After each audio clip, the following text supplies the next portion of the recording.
Magandang gabi po sa inyong mga, lahat mga pre at, ito po 'no, tayo po ay magbibigay ng kaunting reaksyon lang po dito sa video ni Beyonce mga pre, kasi meron lang po akong gustong, reaksyonan dito sa kanyang, video.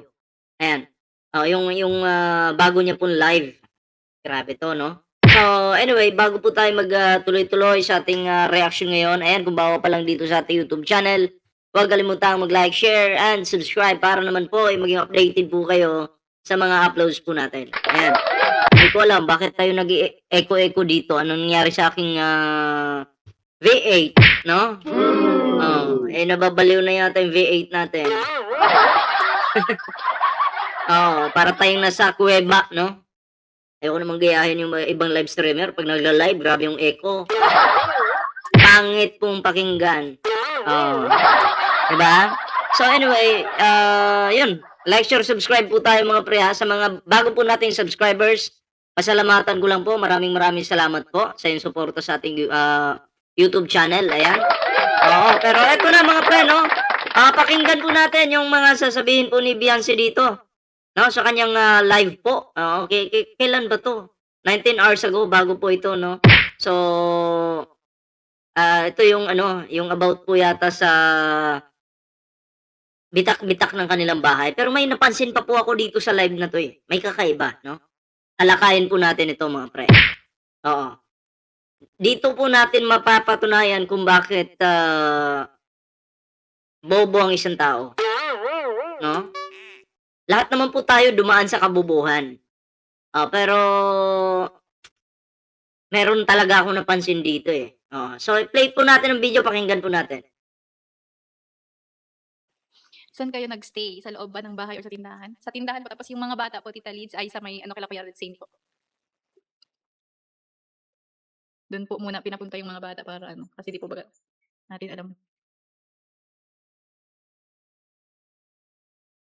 Oh, tahimik na naman siya. Bakit wala ka pang dollar sign? Sabi ni Tita Yana, ganda. Yan, eto dito tayo, bakit wala ka pang dollar sign? So, sasagutin po ito ni Beyonce ano, ng, ano ba 'to, college graduate na ba 'to si Beyonce o nagka-college pa lang? Oo, okey. So, basta nakatungtong ka ng college, may utak ka siyempre, 'di ba? Pero may napansin ako ditong kakaiba. I-play po natin ang video, may nagtanong sa kanya. Sana hindi niyo na tinanong. Sumablay tuloy siya dito. Oo. So, pakinggan niyo po ito. Bakit wala ka pang dollar sign? Sabi ni Tita Yana, ganda. Ano po, kaka-apply lang po and kaka-monetize lang po kahapon. Kaka-apply lang po, tapos kaka-monetize lang po kahapon. So, monetize na tapos ang sagot? Kahapon lang po na-monetize ito pong YT natin. And gabi ko po siya in-apply. Kaya wala pa po yan. Ang gulo. Naguguluhan ako, hindi ganyan yung YouTube, eh. Pakinggan niyo, Dollars. Lang po kahapon, kapang dollars. Pakinggan niyo. Bakit wala ka pang dollar sign? Sabi ni Tita Yana, Hmm. ganda. Ano po, kaka-apply lang po and kaka-monetize lang po kahapon. Kahapon lang po na-monetize ito pong YT natin. Kaka-apply lang po. Tapos na-monetize kahapon. So, kahapon na-monetize. Okay? Tapos kaka-apply lang. Tapos kaka-monetize lang kahapon, okay? And gabi ko po siya in-apply. Ngayong gabi mo siya in-apply tapos kahapon na-monetize. Ano yun, Beyonce? Bobo ka talaga. So, nauna ka pang ma-monetize bago ka mag-apply. Wa na ni, nabuang na ning style na ni. Nako. Yan sabi ko sa'yo, eh. 'Di ba? Hindi po lahat ng sabi nila maganda daw si Beyonce 'no, okey ibigay na natin yung kagandahan niya na sabi nila. Hindi lahat ng kini-claim nilang maganda ay matalino. Yung iba nagtatago sa ganda pero walang laman yung utak. Woo! Ang pangit kasi dito, na-monetize ka kahapon tapos kaka-apply mo lang ngayon. Paano nangyari yun? Yan. Ulitin natin para klaro. Monetize ganda. Baka sabihin niyo naman bias ako. Hindi po ako bias, 'Pag makitaan kita ng kabobohan, real talkin talaga kita. Hindi naman po ito panlalait kay Beyonce ano. Ikaw talaga 'to, eh. Kaya hindi kita nilalait, wala. 'Di ba? Yung kabobohan masasabi mong bobo ang isang tao, puwede mo rin sabihing matalino. Kasi kung ang kabobohan pala ay panlalait, so ibig sabihin ang katalinuhan panlalait din. Kasi magka magkapatid yan, eh, yung kabobohan at katalinuhan. Gets niyo yun? Oh, play natin. Kasi di po baga natin alam. Pinapakita niya yung kanyang princess na ano. Okey. Yan, bakit wala ka pang dollar sign, sabi ni Tita Yana, ganda. Oh, bakit wala ka pang dollar sign? Ano po, kaka-apply lang po and kaka-monetize lang po kahapon. Ayan, ang tanong po dito, bakit wala ka pang dollar sign? Kaka-apply lang daw niya at kaka-monetize kahapon. Alam mo, Biancy, kung monetize ka na kahapon, dapat may dollar sign ka na. Oo, dapat may dollar sign ka na. Dapat inayos mo na. Sino ba yung dapat yung sige, pagpalagay nating ano talaga, wala kang alam sa YouTube. Okay, sige, wala kang alam. Pero monetize ka na kahapon. Ngayon, may mga followers mo na nagtatanong sa'yo, bakit wala ka pang dollar sign? 'Di ba? Bakit ganun? Akala ko ba love ka nila Dr. Love? Akala ko ba concerned sila Regine sa'yo at Dr. Love? Bakit pinabayaan ka nila? Hindi ka nila tinulungan dyan sa YouTube mo. Monetize ka na. Kahapon, sabi mo. Ay di dapat, tinulungan ka na nila Dr. Love. Paano ayusin yan? Pero hindi ka nila tinulungan. Diba? Wala naman talaga silang pakialam sa'yo. Kasi kung may dollar sign ka na nga, papaliparan ka ng mga followers mo, subscriber mo. Ayaw nila Dr. Love yun. Ayaw nila Regine yun. Diba? Oo, may inggit sila doon. Eto, nananawagan po ako kay Biancy, kung monetize ka na, pwede mo nang ayusin yung YouTube mo. Palagyan mo na ng ano yan, ng dollar sign. Monetize ka na, eh. Diba? Approve ka na, eh. Oh. Pero, di ba yung dalawa, dikit sa'yo yan? Bakit hindi ka nila tinutulungan? Tatay tayo dyan. Kaya, imbis na tumulong sa'yo si Dr. Love at Regine, pinabayaan ka nila. Kasi nga naman, pag may dollar sign ka at mag-live ka, papaliparan ka ng mga subscribers. Diyan sila maiinggit. Ayaw siguro nila yun. Ako, kahit hindi ako pabor sa mga pinagsasabi mo, tinuturuan pa rin kita, pasalamat ka sa akin. Diba? Dapat aware ka dyan. Oh, mga followers po ni Biancy, mga nag-subscribe sa kanya, mga nanonood sa kanya, mga sulid sa kanya, makinig kayo sa akin. Oh, monetize na po si Biancy, pero hindi tinulungan nila Dr. Love at Regine. Pinabayaan nila. Di ba sila dapat yung mag-guide sa tao? Kay Biancy? Bakit nila pinabayaan? Monetize na po. Kahapon pa pala. Sus, Mariusep. Alam mo, pag monetize ka na, okay, pwede mo nang i-set up dyan yung palipad mo, dollar sign. Isi-set up mo po yan doon sa YouTube Studio. Diba? Aayusin mo yan. Pero bakit hindi nila ginawa? Ay, nako, patay. Yan yung sinasabi ko, eh. Kunyari lang concern yung dalawa sa'yo, Biancy. Oh, pero hindi sila masaya kung ano yung nararating mo. 'Di ba? Yung dalawang kuto na yan, hindi masaya yan. Kung ano yung nararating mo ngayon, malamang sa malamang, baka naiinggit sila. Ang tanong dito, sige, bakit wala silang imik? Monetize ka na pala. May lihim na inggit. Kasi sila, Dr. Love, Regine, may dollar sign yun. Imbis ipapalipad sa'yo, Biancy, wag na, sa kanila na lang. Diba? Habang gamit nila yung pangalang Biancy. Ang tibay talaga. Pasalamat ka sa akin. Binubuking ko 'to. Pasalamat kayo sa akin mga viewers ni Beyonce. Kahit hindi ako pabor kay Beyonce, tinutulungan ko pa rin siya. Binibigyan ko siya ng idea. Ah, 'di ba? Ay sus! Ay, alam na kung sino yung mga manggagamit diyan. Kahapon lang po na-monetize ito pong YT natin. And gabi ko po siya in-apply.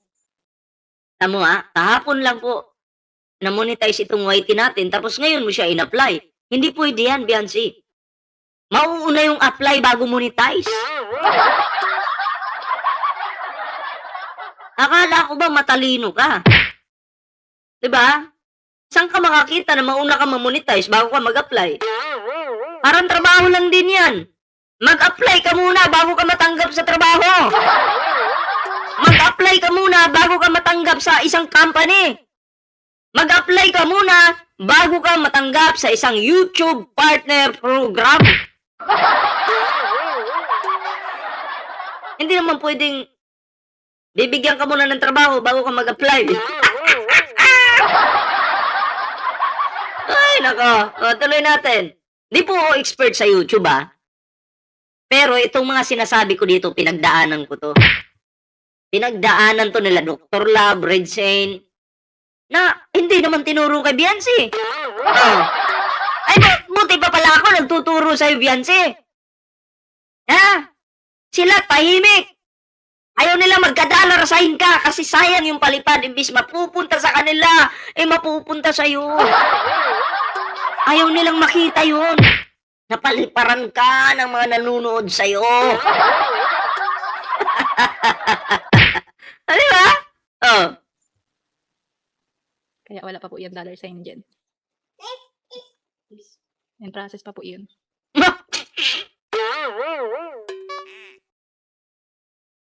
Ay, naku po. Congrats, Gwapa. Yes, thank you po sa inyo ulit. Congrats din po. Yung achievement po natin ay para din po sa inyo. Kasi kayo naman po yung mga Yung achievements po natin ay para sa inyo. Mali din yun, Beyonce. Ang achievements mo ay para sa'yo lang, hindi para sa mga subscribers, hindi para sa mga followers.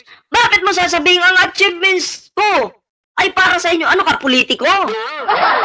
Hindi ka naman politiko siguro. Hindi naman. Parang ano ba to? Ang pagbagsak ng gobyerno ay pagbagsak natin lahat. Ay maniwala pa ako doon. Pero ang achievements mo ay achievements mo ay para sa kanila. Hindi totoo yan. Kasi sila pa ngayon nagbibigay sa'yo. Yung pera nila nagsishare sila para sa'yo. Diba? Oh. Yung kita nila, may porsyento na napupunta sa'yo. Kaya huwag mong sabihin, ang tagumpay ko ay para din sa inyo. Sa Bisaya pa, but ni mo. Walang ganon. kayo po ang dahilan kung bakit po tayo na-monetize. Ayun po ang dahilan kung bakit po tayo na-monetize. Yeah, may punto. Tama naman. Kayo ang dahilan. Pasalamat ka rin sa mga bashers na sinasabi mo noon na sinasabi rin ng nanay mo noon na nai-stress na yung anak ko dahil binabash yung anak ko sa social media. Naaawa ako sa anak ko, nagkukulong na lang sa kwarto. Eh, kahit ako naawa po kay Beyonce nung time na yon. Pero nung gumawa-gawa na ng channel, tapos hinamon pa yung mga basher, pasok na po kayo dito para mamonetize pang watch hours. Wala na. Finish na. Napakamot ako sa itlog ko. Pagkamot ko sa itlog ko, sabi ko, ay, maligo muna ako. Hindi, joke lang. Diba? Tangina, kahit nga sa puwet, mapapakamot ka. Yan si Dr. Love nga, yan si Shrek. Ewan ko na lang. Sa panonood niyo po ng ating mga short video, mga yan live, kakamarathon po Huwag kayo maniwala sa marathon. Yung marathon, nagsisimula lang yan sa 1, 2, 3, 4, 5. 6. Pagpalagay na natin 10, maximum. Sa tingin mo yung mga nanonood sa'yo, gabi-gabi talaga nagmamarathon yan. Maniwala dyan. Yung marathon, Sa mga comment lang yan nila. Sinasabi nila, "Oh, minamarathon kita, idol na idol kita," ganyan. Maniwala ka diyan. Oo, isa, dalawa, tatlo. Pero yung gagabi-gabihin kang i-marathon, huyo ka. Ikaw pag-aaksaya ng oras? Ano, sa'yo na lang ibibigay lahat yung ano, yung atensyon? Walang gano'n. Pero sa comment mababasa mo, halos lahat nagsasabi, "Uy, nag-marathon ako ng video mo." Wag nga ako.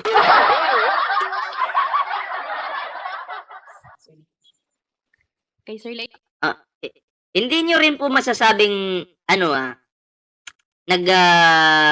lalag si Beyonce kasi kung titingnan niyo, Yati shoutout po and kay Saint Peter, andito na siya. ayan, tumigil, Yun kayo nagpapalipad ni Boss Kapes. Ay grabe. tumigil Issue magsalita, na naman yan kuya. Issue na naman yung 10K na palipad na yan. tumigil magsalita. Totoo ba Bian? Fake daw ang sinabi mong bitak-bitak. Ayan. Dito na tayo sa bitak-bitak, may sasabihin siya about bitak-bitak. Ay, ba't po ako magsasabi ng fake? Hindi po pwede yan. Pag tayo Ba't siya magsasabi ng fake? Hindi po pwede yan. Ulitin nga natin. po magsasabi ang sinabi mong bitak-bitak. Ay, totoo ba Bian? Fake daw ang sinabi mong bitak-bitak. Ay, ba't po ako magsasabi ng fake? Hindi po pwede yan. Pag tayo po magsasabi, dapat laging may evidence ba? Gusto niyo po ba makakita agad ng ebidensya na hindi po ako nagsisinungaling? Wait lang. Ayan o, guys. Ito, sabi niya dito ay, Pag tayo po magsasabi, dapat laging may Ay, ba't po ako magsasabi ng fake? Hindi po pwede yan. Pag tayo po magsasabi, dapat laging may evidence ba? so hindi po daw siya po nagsasabi ng fake. Sa madaling salita, hindi daw po siya nagsisinungaling. Pero sa Rapitol po, nagsinungaling siya. Pati nanay niya nagsinungaling. Na-stress daw yung anak niya. Dahil sa mga bashers. Yung pala, gustong-gusto ng anak niya yung bashers.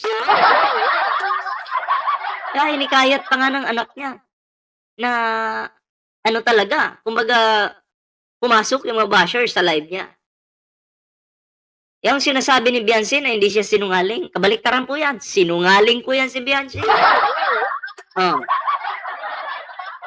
Pero sa puntong ito, sa pagka-crack ng bahay nila, totoo naman talaga, may crack. Pero bakit mo kailangang ipakita? Bakit? Dahil ba sa sponsor? Dahil ba para may maawa sa'yo at magpadala ng grasya? Baka naman ganun, Beyonce. Ano? Ganun ba? Patay tayo dyan. Nagtatanong lang po ako. Nagtatanong lang. Gusto niyo po ba makakita agad ng ebidensya na hindi po ako nagsisinungaling? Wait lang. Ayan o, guys. Tumba natin to. Ayan o. Yan lang muna. Ito daw. Yan lang daw muna. May crack. Ano to? Sa Baguio to, no? Sa Baguio. Pero nakakapagtaka. Ikaw lang yung may magandang bahay dyan, Beyonce, na nag-crack yung bahay. Yung iba dyan, wala naman daw. Naku, mag-ano ka na, magdasal ka, Beyonce, no? Magdasal ka na mapatawad ka ng Panginoon. 'Di ba? Kasi grabe yung blessings na dumating sa'yo, andun yung nagbigay sa'yo ng blessings, kinalaban ng pamilya mo, 'di ba? Pangit yun. Walang utang na loob ang tawag doon. Ayan o. Hindi lang po yan ang bitak dito sa bahay. Madami pong bitak-bitak.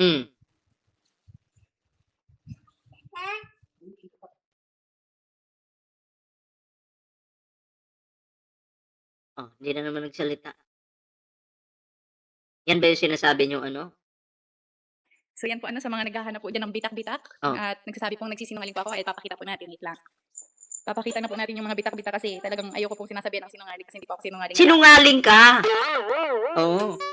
Papakita na po natin yung mga bitak-bitak kasi talagang ayoko pong sinasabihan ng sinungaling kasi hindi po ako sinungaling. Sinungaling ka, Beyonce, promise.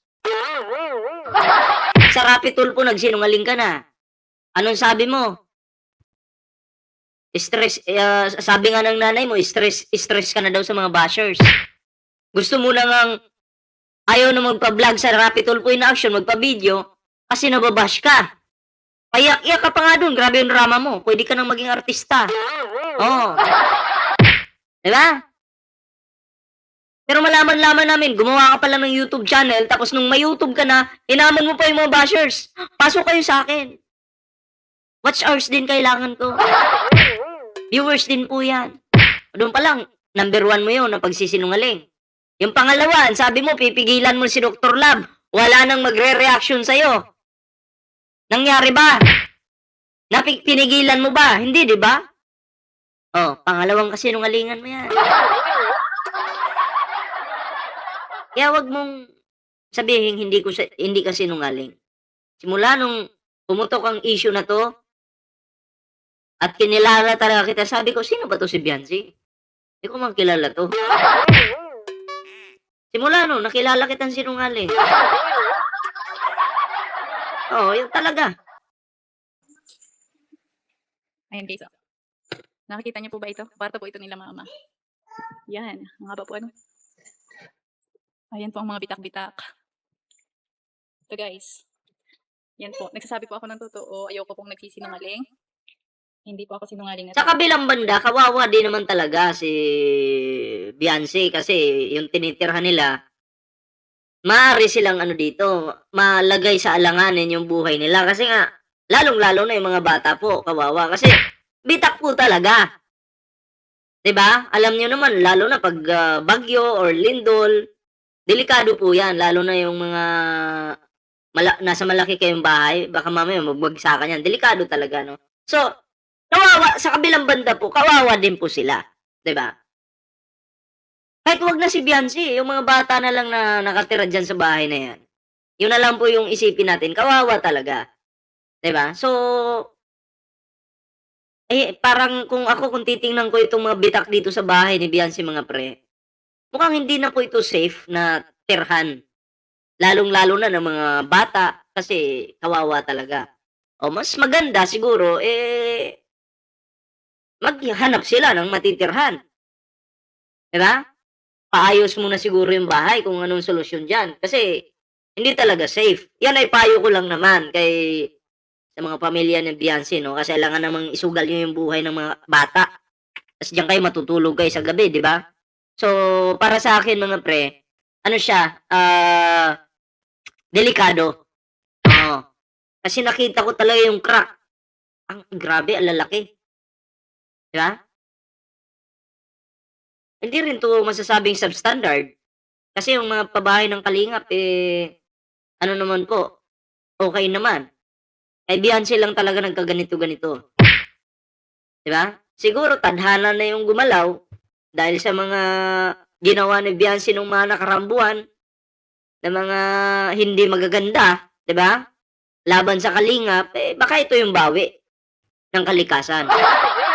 Kaya so, yun. Ako'y naawa lang din sa mga kasama nila sa bahay ng mga bata. Dun lang naman ako concern. Ayan guys, ayan oh. Yan, gawa po yun ng paglindol. Oo nga, lalaki oh. Ito po, yan po yun. Dito po yan sa kwarto nila mama guys. Ayan pa guys oh. Delikado 'to. Si Butchog nag-aarte. Si Butchog, gising pa po ay. Kaya may maingay pa po dito. Ayan na, nakita niyo na po ba? Di pa ako nagsisinungaling. Sa bandang ito hindi ka nagsisinungaling. Pero dun sa Rapid Tulfo in Action, nagsinungaling ka. Yun yung klaro, tapos gumawa ka pa ng channel mo. Wala namang karapatan mo naman yan na maggawa ka ng channel mo. Pero kasi may binitawan kang mga words na hindi makakalimutan ng tao. Yun yung babalik-balikan nila. At dahil sinira mo yung, kumbaga inignore mo yung pangako mo dati, matatawag kang sinungaling talaga, di ba?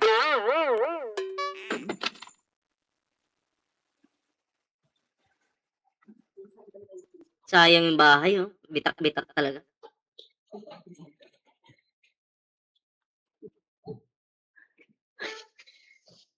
Ayan po ano. Ito pa po, okay lang. O, isa pa nga. Ayun po, ayun. Ayan po. Hmm. Grabe nga po yung kaba po ni mama ay. Nervyosa pa naman po si mama. Ito po yun. Ito nga po kinakatakot ko dito. Isa po sa kinakatakot ko kasi parang matitikal na po itong sa ano dito. Ito po, yan. Gagastusan niya yan. Ang maganda diyan gastusan niyo, papa-check niyo 'yan kung safe pa ba o hindi.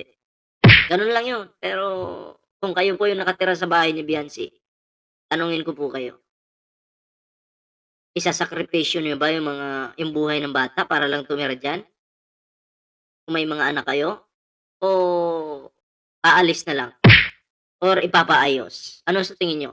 Ayan, so comment down below. Gusto kong mabasa yung inyong mga kanya-kanyang komento at, reaksyon sa bidyong ito. Ayan, so yun lang. Hanggang dito lang naman yung ating video mga pre. Di ko na pahabain pa. Ayan. So maraming salamat po sa inyong lahat, sa mga sumuporta sa ating YouTube channel. Ako, wala naman akong galit kay Viancy. Wala po akong personal na galit diyan. Sino ba naman ako para magalit? Di mo naman ako kapatid. Pero sa issue, dito sa pagsisinungaling mo sa social media, well, doon ako nagbibigay ng saloobin ko, opinyon. Dahil nga, social media 'to, nagsinungaling ka at siyempre sa kasinungalingan mo, marami pong makakapanood ng mga kabataan 'yan. Eh, baka mamaya ma-adapt nila 'yun. Siyempre pangit, 'di ba? Oh, so yun lang, 'yun, maraming salamat sa mga nag-share ng ating video. Magkita-kita po tayo sa susunod nating reaction video. Ingat po lahat. Magandang araw po.